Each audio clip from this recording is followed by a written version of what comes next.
السلام علیکم ورحمۃ اللہ وبرکاتہ۔ بسم اللہ الرحمن الرحیم۔ کربلا کا واقعہ ایسا دردناک واقعہ ہے کہ حضرت امام حسین رضی اللہ تعالیٰ عنہ کی شہادت پر زمین اور آسمان بھی غمگین تھے۔ کربلا میں حضرت امام حسین رضی اللہ تعالیٰ عنہ اور ان کے اہل بیت کی شہادت کے بعد آسمان سرخ ہو گیا۔ کئی دنوں تک لال آندھیاں چلتی رہیں اور ہر طرف خوف و وحشت کا ماحول چھایا رہا۔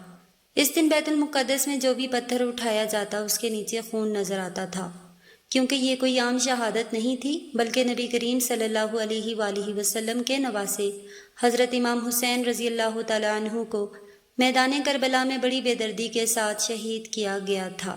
ناظرین، کربلا کے میدان میں جب یزید کی طرف سے حضرت امام حسین رضی اللہ تعالیٰ عنہ کے پاس بیعت کا پیغام بھیجا گیا تو آپ نے اسے قبول کرنے سے صاف انکار کر دیا، کیونکہ حضرت امام حسین رضی اللہ تعالیٰ عنہ کسی ظالم اور ناحق حکومت کے سامنے اپنا سر نہیں جھکا سکتے تھے۔ جب یزید کو یہ خبر ملی تو اس نے حکم دیا کہ اگر نواسے رسول اس کی بیعت نہ کریں تو انہیں قتل کر دیا جائے۔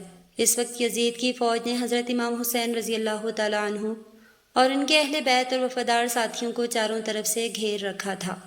فوج نے مشورہ کیا کہ 10 محرم کو آنے سے پہلے ہی حملہ کر دیا جائے۔ جب یہ خبر حضرت امام حسین رضی اللہ تعالیٰ عنہ تک پہنچی تو آپ نے اپنے بھائی حضرت عباس رضی اللہ تعالیٰ عنہ کو بلایا اور فرمایا، اے عباس، فوج کے پاس جاؤ اور ان سے کہو کہ نبی کا نواسہ ان سے ایک رات کی مہلت چاہتا ہے تاکہ وہ اپنے رب کی عبادت کر سکے۔ جب حضرت عباس رضی اللہ تعالیٰ عنہ یزید کی فوج کے پاس پہنچے اور حضرت امام حسین رضی اللہ تعالیٰ عنہ کا پیغام سنایا تو فوج کے سرداروں نے آپس میں مشورہ کیا۔ آخر کار انہوں نے ایک رات کی مہلت دینے کا فیصلہ کر لیا اور حملہ اگلے دن یعنی 10 محرم تک ڈال دیا گیا۔ یہ وہ رات تھی جسے عاشورہ کی رات کہا جاتا ہے۔ حضرت امام حسین رضی اللہ تعالیٰ عنہ اور ان کے وفادار ساتھیوں نے پوری رات عبادت، دعا اور ذکر الہی میں گزاری۔ سب کو معلوم تھا کہ اگلا دن ان کی زندگی کا آخری دن ہو سکتا ہے، لیکن کسی کے قدموں میں ذرا بھی لڑکھڑاہٹ نہیں تھی۔ ہر ایک کے دل میں بس یہی جذبہ تھا کہ دین اسلام کی خاطر اپنی جان قربان کر دینی ہے۔ پھر رات ڈھلنے لگی اور 10 محرم کی صبح طلوع ہونے لگی۔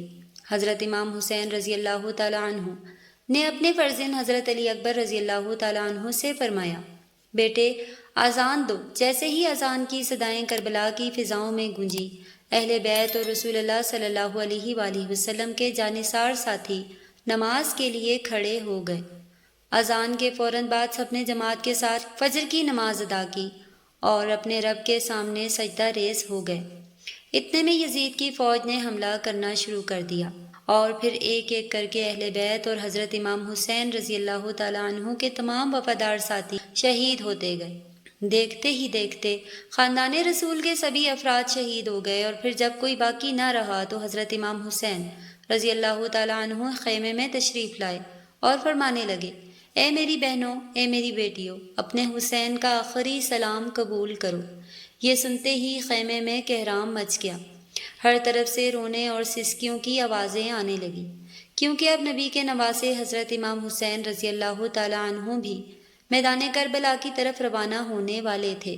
پھر حضرت امام حسین رضی اللہ تعالیٰ عنہ دوسرے خیمے میں تشریف لے گئے، جہاں آپ کے شہزادے حضرت امام زین العابدین رضی اللہ تعالیٰ عنہ بیماری کی حالت میں بستر پر لیٹے ہوئے تھے۔ حضرت امام حسین رضی اللہ تعالیٰ عنہ فرمانے لگے، اے زین العابدین، اٹھو اور اپنے بابا کا آخری سلام قبول کرو۔ یہ سن کر حضرت امام زین العابدین رضی اللہ تعالیٰ عنہ نے اپنے والد کی طرف نظر اٹھائی اور دیکھا کہ حضرت امام حسین رضی اللہ تعالیٰ عنہ کا جسم مبارک زخموں سے چھلنی تھا اور خون سے تر تھا۔ پھر حضرت امام حسین رضی اللہ تعالیٰ عنہ فرمانے لگے، بیٹا، ان ظالموں نے ہمارے اہل بیت اور خاندان رسول کے تمام افراد کو شہید کر دیا ہے۔ بیٹا، اپنے نانا کے دین کو بچانے کے لیے میرے لختے جگروں نے شہادت کا جام پی لیا ہے۔ بس اتنا سنتے ہی حضرت امام زین العابدین رضی اللہ تعالیٰ عنہ سہارے سے اٹھ بیٹھے اور عرض کرنے لگے، بابا جان، مجھے اجازت دیجیے، میں بھی میدان جنگ میں جا کر دین اسلام پر اپنی جان قربان کر دوں گا۔ یہ سن کر حضرت امام حسین رضی اللہ تعالیٰ عنہ فرمانے لگے، اے زین العابدین، تم خاندان اہل بیت کے چشم و چراغ ہو، تمہیں زندہ رہنا ہے۔ اور لوگوں تک ہمارا پیغام پہنچانا ہے۔ تمہیں یزید کے دربار میں خطبہ دینا ہے اور حق کی آواز بلند کرنی ہے۔ یہ سن کر حضرت امام زین العابدین رضی اللہ تعالیٰ عنہ زاروں کے تار رونے لگے۔ پھر حضرت امام حسین رضی اللہ تعالیٰ عنہ نے اپنے بیمار بیٹے کو الوداع کہا اور خیمے سے نکل کر میدان کربلا کی طرف روانہ ہو گئے۔ حضرت امام حسین رضی اللہ تعالیٰ عنہ جیسے ہی میدان کربلا میں تشریف لائے، آپ نے یزید کی فوج کو مخاطب کرتے ہوئے فرمایا، اے لوگو، میں تمہارے رسول کا نواسہ ہوں، میں وہی حسین ہوں جسے رسول اللہ صلی اللہ علیہ وآلہ وسلم اپنے کندھوں پر سوار کیا کرتے تھے۔ میں وہی ہوں جسے میرے نانا اپنے سینے سے لگا کر سلایا کرتے تھے۔ میں وہی ہوں جس کے بارے میں رسول اللہ صلی اللہ علیہ وآلہ وسلم نے فرمایا ہے، حسین مجھ سے ہے اور میں حسین سے ہوں۔ میں وہی ہوں جب نماز کے دوران اپنے نانا کی پشت مبارک پر سوار ہو جاتا تھا تو میرے نانا میرے احترام میں اپنا سجدہ لمبا کر دیا کرتے تھے تاکہ مجھے کوئی تکلیف نہ پہنچے۔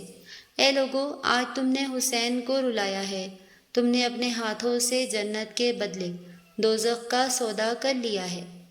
بتاؤ میرا کیا گناہ ہے؟ کیا میں نے کوئی نماز قضا کی ہے یا میں نے کسی پر کوئی ظلم کیا ہے؟ یہ سن کر یزید کی فوج میں سے کچھ لوگ کہنے لگے، ہم تمہیں اسی لیے شہید نہیں کر رہے کہ تمہارا کوئی قصور ہے، بلکہ تمہیں اسی لیے شہید کر رہے ہیں کہ تم علی کے بیٹے ہو۔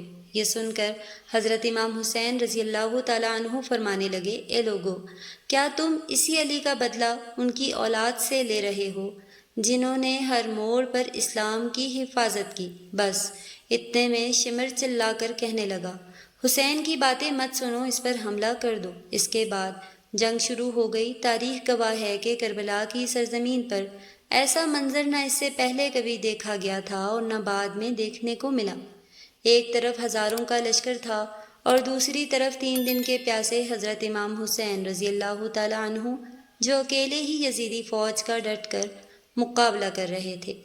ہزاروں یزیدی ایک ایک کر کے حضرت امام حسین رضی اللہ تعالیٰ عنہ کی تلوار سے مار گرائے جا رہے تھے۔ 3 دن کی پیاس، اپنوں کی جدائی اور جسم پر لگے زخم بھی حسین کے حوصلے کو کم نہ کر سکے۔ آپ میدان کربلا میں شیر کی طرح لڑ رہے تھے، جدھر رخ کرتے دشمن کی صفوں میں کھلبلی مچ جاتی۔ آپ کی تلوار بجلی کی طرح چل رہی تھی اور دشمن بھی آپ کے سامنے ٹھہرنے کی ہمت نہیں کر پا رہے تھے۔ تاریخ نے تحریر کر دیا ہے کہ حضرت امام حسین رضی اللہ تعالیٰ عنہ کی بہادری اور جرأت دیکھ کر یزیدی فوج کے قدم اکھڑنے لگے۔ کئی سپاہی میدان چھوڑ کر پیچھے ہٹنے لگے اور کچھ بھاگتے ہوئے دور نکل گئے۔ یہ دیکھ کر عمر بن سعد نے شمر سے کہا کہ تم اب تک خاموش کیوں ہو، حملہ کیوں نہیں کرتے؟ تو شمر بولا، اگر میں ان کے سامنے گیا تو مارا جاؤں گا۔ جب لوگ حسین کے ساتھیوں اور ان کے جوان بیٹوں کا مقابلہ نہ کر سکے تو خود حسین کا کیا مقابلہ کریں گے؟ ان کی رگوں میں علی کا خون دوڑتا ہے اور انہیں نبی کی تربیت حاصل ہے۔ جب دشمن آمنے سامنے کی لڑائی میں کامیاب نہ ہو سکے تو انہوں نے ایک نئی چال چلی اور حکم دیا گیا کہ جاؤ خیموں کو آگ لگا دو۔ اس کے بعد شمر اور اس کے ساتھیوں نے اہل بیت کے خیموں میں آگ لگا دی۔ ادھر عمر بن سعد نے حکم دیا کہ حرملہ حسین پر تیر چلاؤ۔ بس پھر کیا تھا، ہزاروں کی فوج نے چاروں طرف سے حضرت امام حسین رضی اللہ تعالیٰ عنہ پر تیروں کی بوچھاڑ شروع کر دی اور اہل بیت کے خیموں کو آگ کی لپٹوں کے حوالے کر دیا۔ حضرت امام حسین رضی اللہ تعالیٰ عنہ کبھی فوج کی طرف جاتے اور کبھی خیموں کی طرف رخ کرتے۔ ایک طرف دشمنوں کا مقابلہ کر رہے تھے اور دوسری طرف اہل بیت کے خیموں کی فکر بھی کر رہے تھے۔ اتنے میں عمر بن سعد چلا کر کہنے لگا، جس کے پاس جو کچھ ہے اسی سے حسین پر حملہ کرو۔ بس پھر کیا تھا، کسی نے نیزہ مارا، کسی نے تلوار سے وار کیا، کوئی تیر چلا رہا تھا تو کوئی پتھر برسا رہا تھا، یہاں تک کہ جس کے پاس مارنے کے لیے کچھ نہ تھا وہ کربلا کی تپتی ہوئی مٹی اٹھا کر حضرت امام حسین رضی اللہ تعالیٰ عنہ کی طرف پھینک رہا تھا۔ اسی دوران ایک آواز بلند ہوئی، حسین کامیاب ہو گیا، حسین کامیاب ہو گیا۔ جیسے ہی حضرت امام حسین رضی اللہ تعالیٰ عنہ نے یہ صدا سنی، آپ نے اپنا سر مبارک جھکا لیا اور اپنے رب کا شکر ادا کرنے لگے۔ ادھر دشمنوں کے تیر، نیزے، پتھر اور کربلا کی گرم مٹی لگاتار آپ کے جسم مبارک پر لگتی رہی، لیکن آپ اپنے رب کی یاد میں مشغول رہے۔ زخموں کی شدت اور لگاتار ہونے والے حملوں کے بعد حضرت امام حسین رضی اللہ تعالیٰ عنہ گھوڑے سے زمین پر تشریف لے آئے۔ آپ کا جسم مبارک زخموں سے چور تھا، لیکن آپ کی زبان پر اب بھی اللہ کا ذکر جاری تھا۔ یہ دیکھ کر عمر بن سعد چلا کر کہنے لگا، حسین زمین پر گر گئے ہیں، جاؤ حسین کا سر تن سے جدا کر دو تاکہ ہم یہ خبر یزید تک پہنچا سکیں اور اس کا انعام حاصل کر سکیں۔ مگر جو بھی حضرت امام حسین رضی اللہ تعالیٰ عنہ کے قریب جانے کی کوشش کرتا، اس کا دل کانپ اٹھتا، وہ آگے بڑھتا پھر پیچھے ہٹ جاتا، کوئی ہمت نہیں کر پا رہا تھا کہ نبی کے نواسے کے قریب جائیں۔ اتنے میں شمر آگے بڑھا اور کہنے لگا، یہ کام مجھ سے ہی ہوگا، مجھے خنجر دو۔ پھر وہ خنجر لے کر حضرت امام حسین رضی اللہ تعالیٰ عنہ کے قریب پہنچا۔ اس وقت حضرت امام حسین رضی اللہ تعالیٰ عنہ اپنے رب کی بارگاہ میں جھکے ہوئے تھے اور اللہ کو یاد کر رہے تھے۔ شمر نے آگے بڑھ کر خنجر کو حضرت امام حسین رضی اللہ تعالیٰ عنہ کی گردن مبارک پر رکھا اور اپنے ناپاک ارادے کو انجام دینے کی کوشش کرنے لگا۔ جب شمر نے دیکھا کہ حضرت امام حسین رضی اللہ تعالیٰ عنہ کچھ پڑھ رہے ہیں تو انہوں نے سوچا، دیکھوں تو صحیح حسین کیا کہہ رہے ہیں۔ وہ دھیرے دھیرے قریب گیا اور سننے کی کوشش کرنے لگا، نبی کے نواسے کی زبان پر آخری وقت میں کیا الفاظ ہیں۔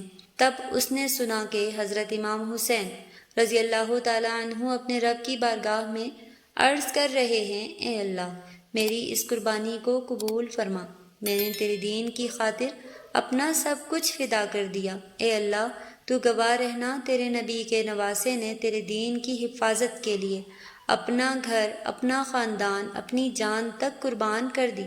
زخموں سے چور ہونے کے باوجود حضرت امام حسین رضی اللہ تعالیٰ عنہ کی زبان پر نہ شکوہ تھا نہ شکایت تھی۔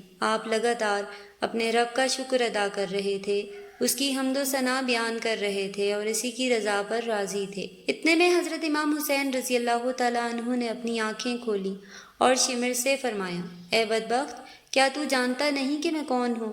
اس پر شمر نے جواب دیا، ہاں، میں اچھی طرح جانتا ہوں، تم رسول اللہ صلی اللہ تعالیٰ علیہ وآلہ وسلم کے نواسے ہو، علی کے بیٹے ہو اور فاطمہ کے لال ہو۔ یہ سن کر حضرت امام حسین رضی اللہ تعالیٰ عنہ نے فرمایا، جب تو یہ سب جانتا ہے تو پھر بھی میرا قتل کرنا چاہتا ہے؟ تو شمر بولا، تمہیں قتل کر کے مجھے انعام ملے گا، سونا ملے گا اور حکومت کے قریب ہونے کا موقع ملے گا۔ اس پر حضرت امام حسین رضی اللہ تعالیٰ عنہ نے فرمایا، دنیا کی اس چند روزہ دولت کے لیے اپنی آخرت تک برباد مت کر۔ کیا تجھے اپنی نجات اور جنت کی فکر نہیں؟ لیکن شمر پر ان باتوں کا کوئی اثر نہ ہوا اور اپنی ضد اور دشمنی میں ڈوبا رہا، جبکہ حضرت امام حسین رضی اللہ تعالیٰ عنہ آخری لمحوں تک صبر، استقامت اور اللہ کی رضا پر قائم رہے۔ حضرت امام حسین رضی اللہ تعالیٰ عنہ آخری لمحوں تک اللہ کا ذکر کرتے رہے اور یوں نبی کریم صلی اللہ علیہ وآلہ وسلم کے نواسے حضرت امام حسین رضی اللہ تعالیٰ عنہ شہادت کے بلند مقام پر فائز ہو گئے۔ بس حضرت امام حسین رضی اللہ تعالیٰ عنہ کی شہادت کا ہونا تھا کہ یزیدی فوج میں خوشی کا ماحول برپا ہو گیا۔ کچھ لوگ جھومنے لگے، کچھ اپنی کامیابی کا جشن منانے لگے۔ اتنے میں عمر بن سعد چلا کر کہنے لگا، لوٹ لو، اہل بیت کے خیموں کو لوٹ لو۔ بس پھر کیا تھا، یزیدی فوج خیموں کی طرف ٹوٹ پڑی اور ایک ایک چیز کو لوٹنا شروع کر دیا۔ پھر عمر بن سعد کہنے لگا، یزید کا حکم ہے کہ تمام شہیدوں کے سر میرے پاس لائے جائیں، ان کے جسموں پر گھوڑے دوڑائے جائیں، تاکہ دنیا کو معلوم ہو جائے کہ جو یزید کے سامنے کھڑا ہوگا اس کا انجام کیا ہوگا۔ اس کے بعد یزیدی فوج نے شہیدوں کے جسموں کے ساتھ بھی ظلم کیا اور ان پر گھوڑے دوڑا کر انہیں پامال کر دیا۔ ان کا مقصد لوگوں کے دلوں میں خوف پیدا کرنا تھا تاکہ کوئی حق اور سچائی کی خاطر یزید کے مقابلے میں کھڑا ہونے کی ہمت نہ کرے۔ ایک طرف یزیدی فوج اپنی جھوٹی فتح پر جشن منا رہی تھی، جبکہ دوسری طرف رسول اللہ صلی اللہ علیہ وآلہ وسلم کی بیٹیاں، بہنیں اور اہل بیت اشک بار تھے۔ خیموں سے رونے اور سسکیوں کی آوازیں بلند ہو رہی تھیں، لیکن یزید اور اس کے ساتھی یہ نہیں جانتے تھے کہ انہوں نے حسین کو نہیں ہرایا، بلکہ حسین نے اپنی شہادت سے ہمیشہ کے لیے حق کو زندہ کر دیا۔ کربلا کے میدان میں حضرت امام حسین رضی اللہ تعالیٰ عنہ اور ان کے وفادار ساتھیوں نے صبر، وفا، بہادری اور قربانی کی ایسی مثال قائم کی جس کی نظیر پوری دنیا، پوری تاریخ میں ملنا مشکل ہے۔ 3 دن کی پیاس، بھوک، اپنے عزیزوں کی جدائی اور ہزاروں دشمنوں کے گھیراؤ کے باوجود نہ حضرت امام حسین رضی اللہ تعالیٰ عنہ پیچھے ہٹے اور نہ ان کے ساتھیوں نے حق کا دامن چھوڑا۔ انہوں نے دنیا کو بتا دیا کہ سر کٹایا جا سکتا ہے، لیکن ظلم اور باطل کے سامنے سر جھکایا نہیں جا سکتا۔ یہی وجہ ہے کہ آج بھی جب محرم کا مہینہ آتا ہے تو دنیا بھر کے مسلمان کربلا کے شہیدوں کو یاد کر کے غمگین ہو جاتے ہیں۔ لوگوں کی آنکھیں نم ہو جاتی ہیں، دل بھر آتے ہیں اور زبان سے بے اختیار نکل پڑتا ہے سلام ہو حضرت امام حسین رضی اللہ تعالیٰ عنہ پر، سلام ہو کربلا کے تمام شہیدوں پر جنہوں نے اب دین اسلام کی خاطر اپنا سب کچھ قربان کر دیا، لیکن حق اور سچائی کا راستہ نہیں چھوڑا۔ ناظرین، اگر آپ کو یہ ویڈیو پسند آئی ہو تو اسے لائک کریں، اپنے دوستوں اور رشتہ داروں کے ساتھ شیئر کریں اور ہمارے چینل کو سبسکرائب کرنا نہ بھولیں، اور کمنٹ باکس میں ایک بار صلی اللہ علیہ وآلہ وسلم ضرور ٹائپ کریں۔ ملتے ہیں نیکسٹ ویڈیو میں، اجازت دیجیے، اللہ حافظ۔